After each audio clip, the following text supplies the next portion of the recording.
প্রথমে কুর্তিটাকে ভালো করে আয়রন করে নিচ্ছি যাতে আমার কাজ করতে সুবিধা হয়। এরপর ডিজাইনের একটি রাফ স্কেচ বানিয়ে নিলাম। এবার পেন্সিল দিয়ে কুর্তিটির ওপরে ডিজাইনটি এঁকে নিলাম। রং করার সময় যাতে কোনো সমস্যা না হয় তার জন্য আমি ফ্রেম সেট করে নিলাম। আমার কাছে ছোট ফ্রেম ছিল বলে আমি ছোট ফ্রেমটা ইউজ করলাম, আপনারা চাইলে বড় ফ্রেম ইউজ করবেন, তাতে সুবিধা হবে। কাপড়টির নিচে একটি কার্ডবোর্ড রেখে দিলাম।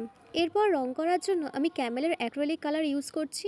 আমি এখানে কাঠগোলাপ ফুল আঁকবো, তাই জন্য আমি পুরো ফুলটিকে প্রথমে সাদা রং দিয়ে ভরিয়ে নিলাম। এরপর ক্যামেলেরই হলুদ অ্যাক্রিলিক কালার দিয়ে ফুলটির ভেতরে শেড দিয়ে নিলাম। একই রকমভাবেই প্রত্যেকটা পাপড়ি ইয়েলো কালার দিয়ে শেড দিয়ে নিলাম। ইয়েলো কালার দিয়ে শেড দেওয়া হয়ে গেলে ভেতরটাতে একটু অরেঞ্জ কালার দিয়ে একটু ডার্ক দেখানোর জন্য আরেকটু শেড দিয়ে নিলাম। এরপর হোয়াইট কালার দিয়ে পাপড়িগুলো এইভাবে হাইলাইট করে নিলাম, যেমন কাঠগোলাপ ফুলের হয় আর কি।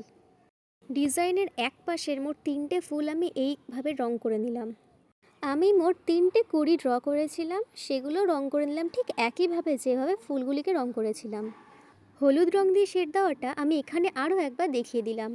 এবার পাতা করবার পালা। পাতার জন্য আমি প্রথমে পাতার চারদিকটা হলুদ রং দিয়ে আউটলাইন করে নিলাম এবং তারপরে সবুজ কালার দিয়ে ভালো করে মিশিয়ে নিলাম।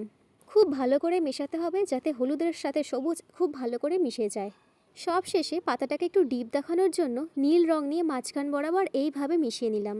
তারপর হলুদ ও সবুজ রং মিশিয়ে হালকা সবুজ কালার বানিয়ে সেটা দিয়ে পাতার ভেতরে এইভাবে দাগ দাগ দিয়ে হাইলাইট করে নিলাম।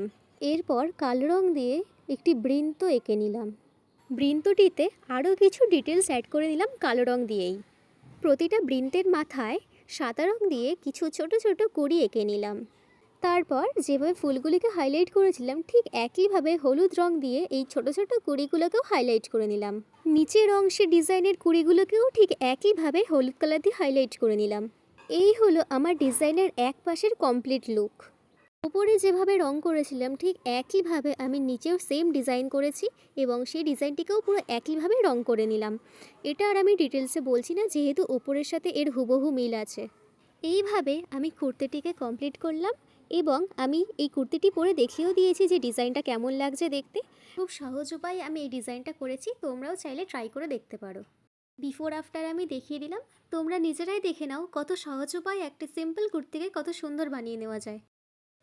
ভিডিওটি যদি আপনাদের ভালো লেগে থাকে তাহলে অবশ্যই ভিডিওটিকে একটি লাইক, কমেন্ট ও শেয়ার করে দেবেন এবং এক্সপ্লোর উইথ শ্রেয়সী চ্যানেলটিকে সাবস্ক্রাইব করে দেবেন। দেখা হবে পরের কোনো ভিডিওতে। ধন্যবাদ।